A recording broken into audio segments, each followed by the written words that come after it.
कुशल,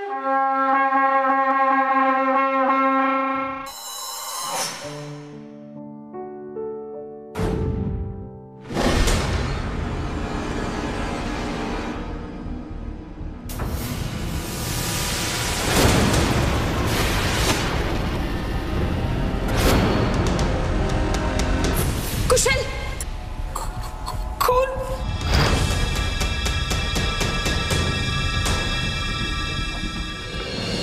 नमस्कार, मैं कविता चौधरी एक बार फिर हाजिर हूँ अपनी डायरी से एक दिल को छू लेने वाली कहानी के साथ।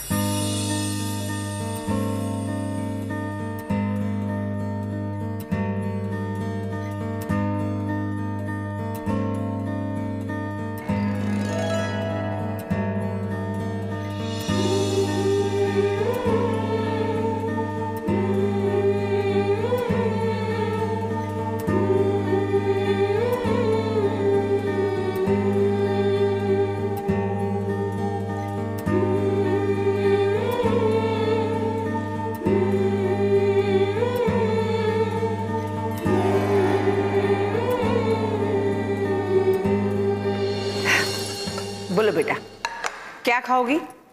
माँ, इतना सब बनाने की क्या जरूरत थी? अरे बेटा, पहली बार तुम घर पर आई हो, कल से तो तुम्हें ही सब कुछ बनाना है। वैसे तुम कितनी भी कोशिश कर लो, माँ से अच्छा खाना नहीं बना पाओगी। चुप कर कुशल, क्यों तंग कर रहे मेरी बहू को? बेटा चिंता मत करो, धीरे धीरे सब कुछ सीख जाओगी तुम।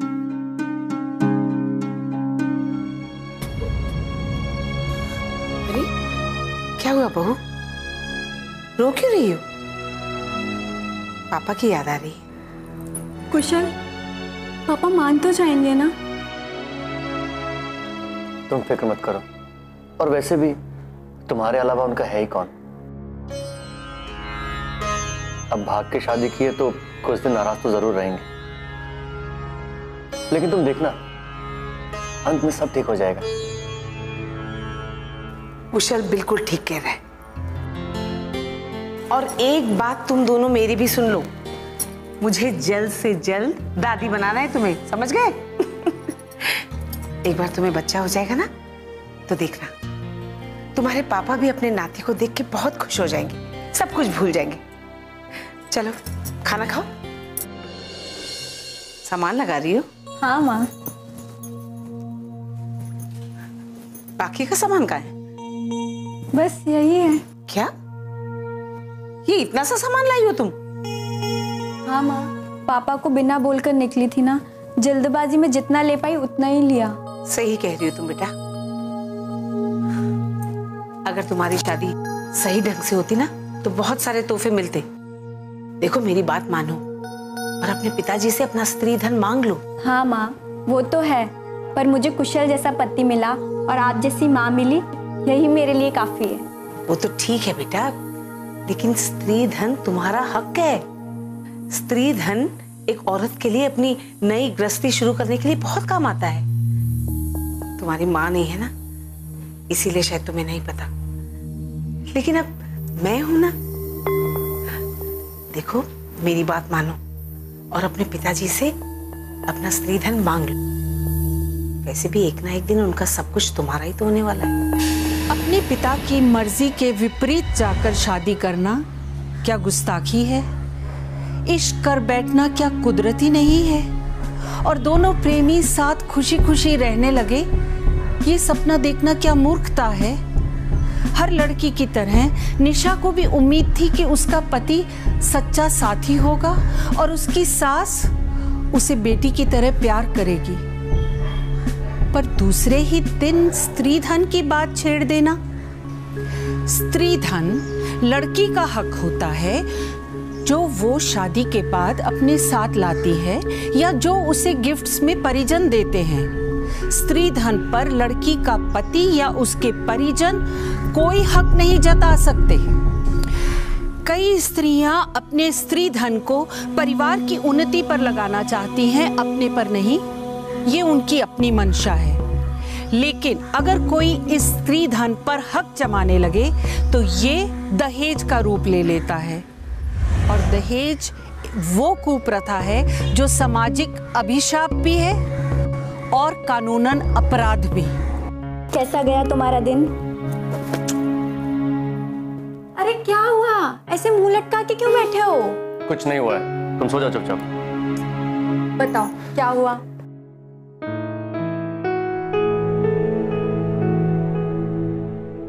आखिर हुआ क्या? और ज्यादा सवाल पूछने की जरूरत नहीं है।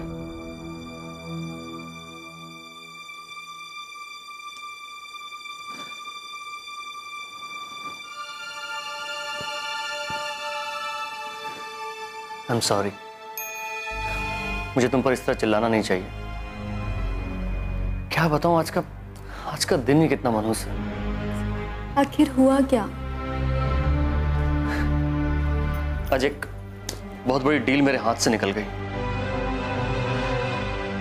तो क्या हुआ? तुम्हें फिर से एक नई डील मिल जाएगी। मैं तुम्हें समझा रहा हूं कि मेरा कितना बड़ा नुकसान हो गया और तुम समझ ही नहीं रही हो। अगर ऐसे चलता रहा तो पता नहीं आगे क्या होगा। आगे जो भी हो, मैं हूं ना तुम्हारे साथ। मुझे तुम पर पूरा भरोसा है कि तुम जल्दी से एक नई डील तैयार कर लोगे।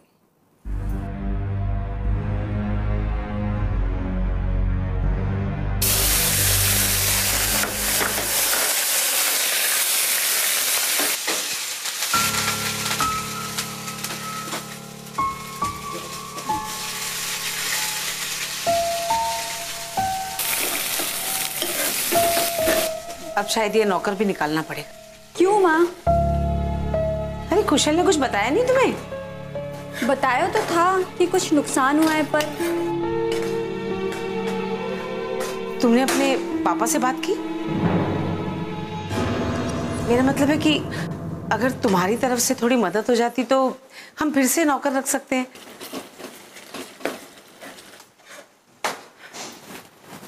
देखो, तुम्हें शायद ये सब काम करने की आदत नहीं है ना? मैं तो तुम्हारी भलाई के लिए कह रही हूँ। ऐसा नहीं है माँ, अब ये घर मेरा भी है।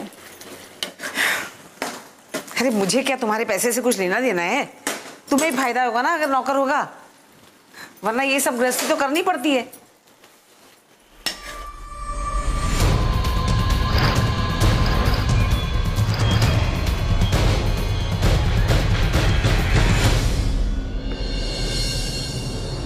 कुशल, आज मैं फिर से पापा से बात करने के लिए बोल रही थी।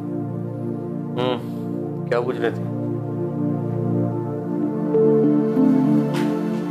उन्होंने सीधे शब्दों में तो नहीं कहा, पर उनका कहने का मतलब था कि मैं अपने घर वालों से पैसे मांगू। तो इसमें गलत क्या कहा? क्या मतलब? कुशल, तुमने ही कहा था कि तुम किसी चीज की मांग नहीं करोगे मुझसे, इसीलिए मैंने तुमसे शादी के लिए हाँ कहा। यार तुम भी तो समझने की कोशिश करो ना। धंधे में दिन पर दिन मुझे नुकसान होता जा रहा है। इसी तरह चलता रहा तो खर्चे के पैसे भी नहीं बचेंगे हमारे पास। तुम्हें खिलाऊंगा क्या?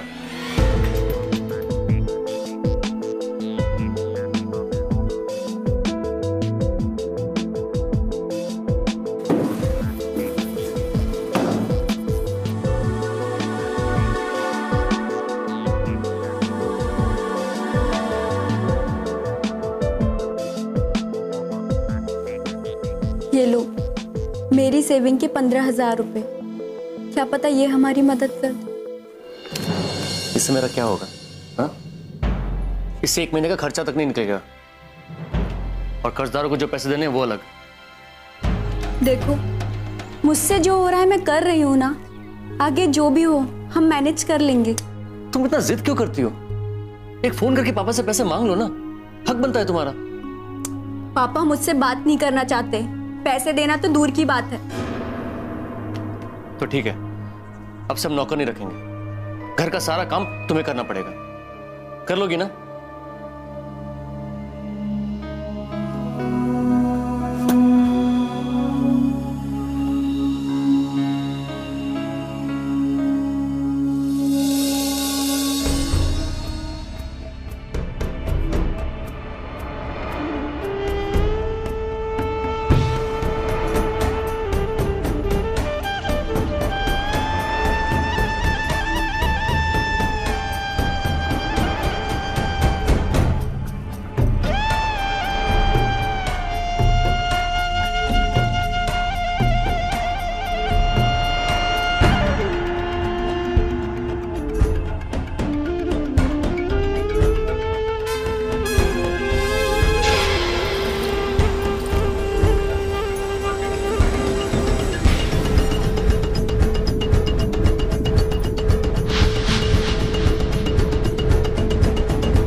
कैसे साफ किया है? हाँ,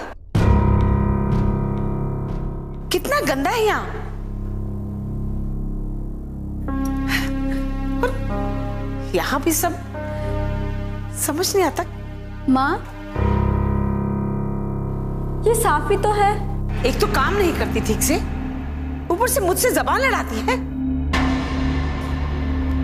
देख, अगर काम नहीं करना है ना तो कह दे कुशल से। ये साफ है, ऐसे होता है साफ, ऊपर से जबान लड़ाती है।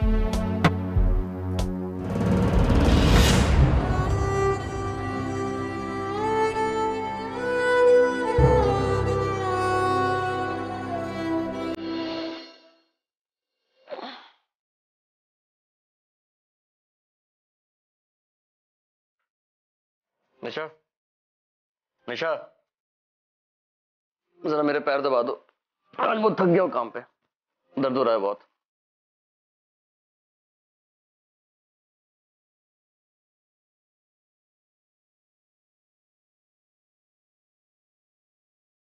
निशा को अपने घर से दहेज न लाना और अपने पिता से पैसे ना मांगने की सजा भुगतनी पड़ रही थी। जहां एक तरफ उसकी सास ने उसे नौकर बना दिया था, वहीं दूसरी तरफ कुशल का रवैया भी निशा के प्रति बेहद रूखा, असंवेदनशील हो चुका था।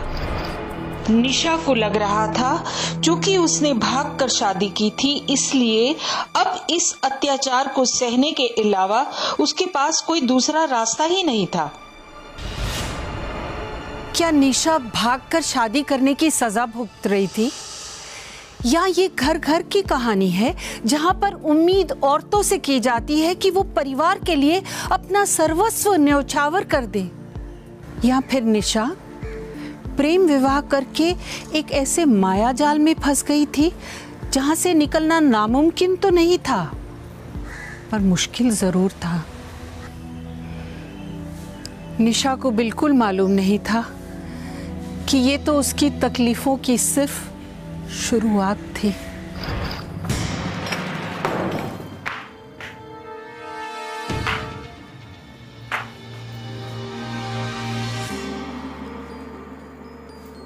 फोन किया तेरे बाप को? तुमने शराब पी? जो सवाल पूछा उसका जवाब दे। फोन किया तेरे बाप को? नहीं किया।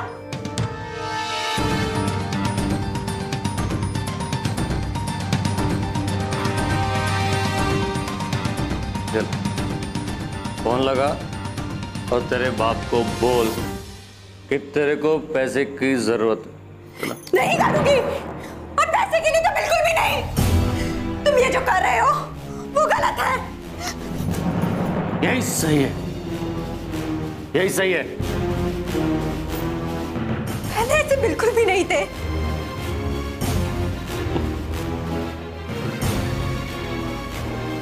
पहले मैं तेरा बॉयफ्रेंड था, अब मैं तेरा पति हूं। पति की बात नहीं मानेगी? हाँ, तुमने मुझसे झूठ बोला कि तुम शराब नहीं पीते। हाँ, पीता हूं शराब, पीता हूं। तो क्या कर लगी? फांसी में चढ़ाएगी मेरे को?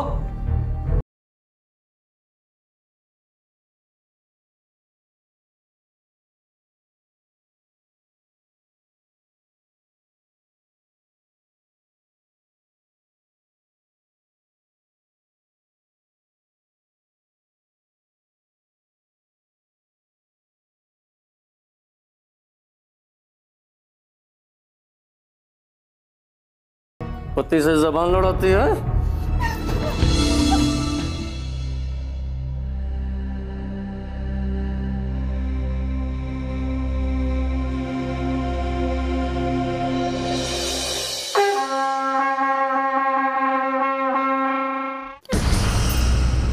जबान लड़ाती है? हाँ?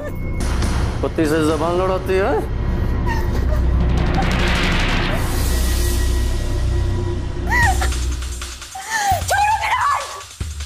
अभी बताता हूँ। अरे कुशल, ये क्या है? माँ, इसे बात करने की तमीज नहीं है पति से।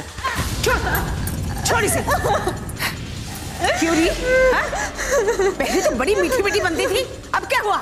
इसको कब से बोल रहा हूँ अपने बाप को फोन कर और पैसे मंगा, साली सुनती नहीं है। बड़ी झीठ है ये। हाँ? अब इसका खाना पीना बंद करो। 2-4 दिन खाना नहीं मिलेगा ना तो अपने आप सारी अकल ठिकाने आ जाएगी। चल ले चल इसे अंदर, चल ले चल। चल, अब से तू इधर ही रहेगी।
क्या सोचा है?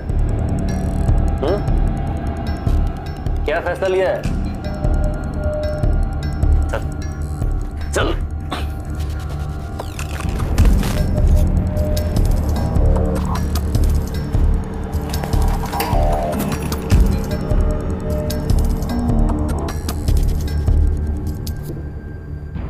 क्या फैसला लिया?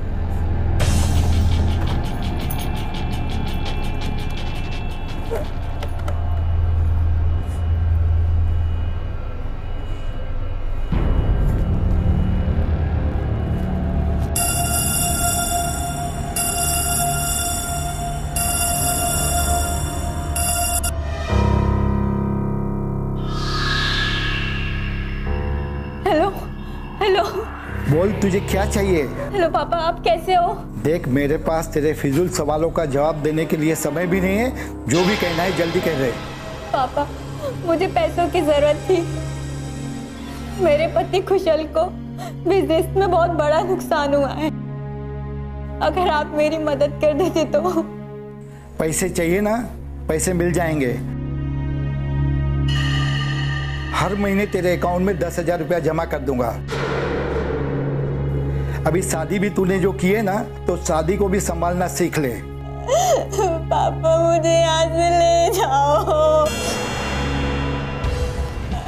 मुझे ले जाना यहाँ पर। इतनी जल्दी तुझे कैसे जाने दूंगा मैं? इतनी जल्दी नहीं। चल अंदर, चल।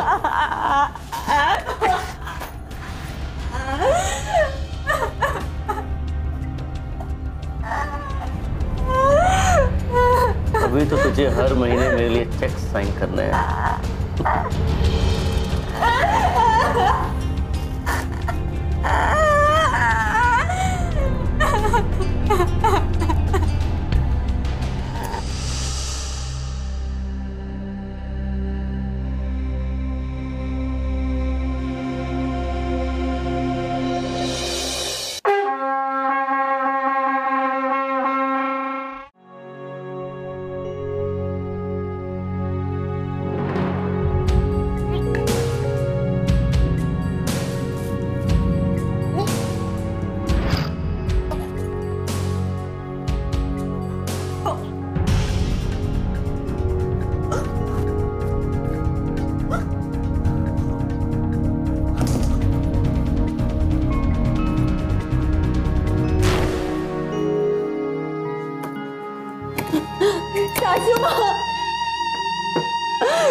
वाली हूँ। कुशल, दरवाजा खोलो, मैं माँ बनने वाली हूँ।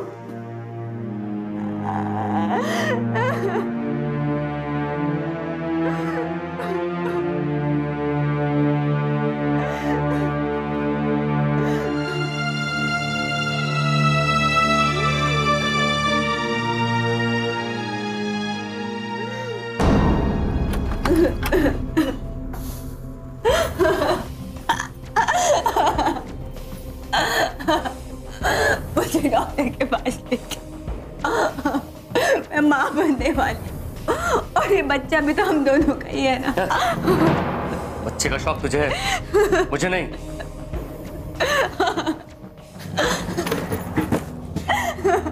आने वाले बच्चे के खर्चे के लिए अपने बाप से पैसे नहीं मांगेगी? पूछ उनसे कि इस महीने का पैसा अभी तक आया क्यों नहीं। लगा फोन।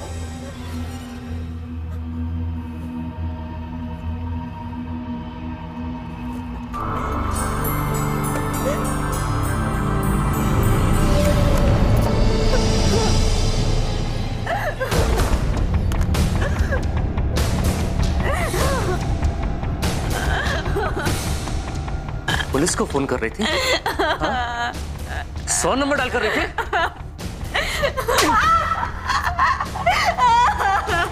ले जा। चल।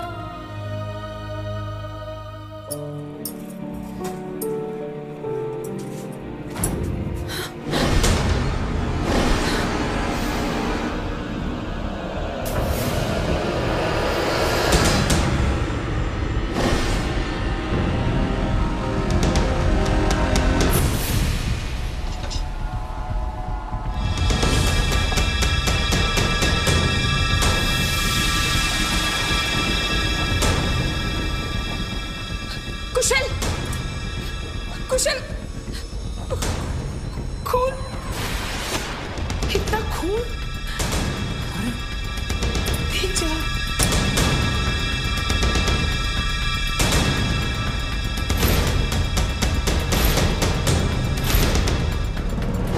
निशा के दर्द की आखिर वजह क्या थी? भागकर शादी करना, उसकी सास और पति का लालची होना, उसका शादी से पहले अपने पति को परख ना पाना, या ज्यादा सीधा होना। पर अगर उसके पिता मनसुख ने बेटी से खुलकर बात की होती या ससुराल चले आते अपनी बेटी का हाल पूछने, तो उन्हें उसके दुख का तो पता चलता। पर ऐसा कुछ नहीं हुआ और गर्भवती अवस्था में निशा को और कष्ट झेलने पड़े। पर क्या वो इतने कष्ट सह पाएगी? कहीं वो ये तो नहीं सोच बैठेगी कि उसके अंत के साथ ही अब उसके कष्टों का अंत होगा, या ये कि कोई दूसरा मदद करने अवतरित होगा? ऐसा कहीं कोई है? इन्हीं सवालों के साथ छोड़े जाती हूँ आज आपको। कल देखेंगे निशा के साथ क्या हुआ। क्या उसके पिता अपनी बेटी को मिलने आए? देखते रहिए IPS डायरी। जय हिंद।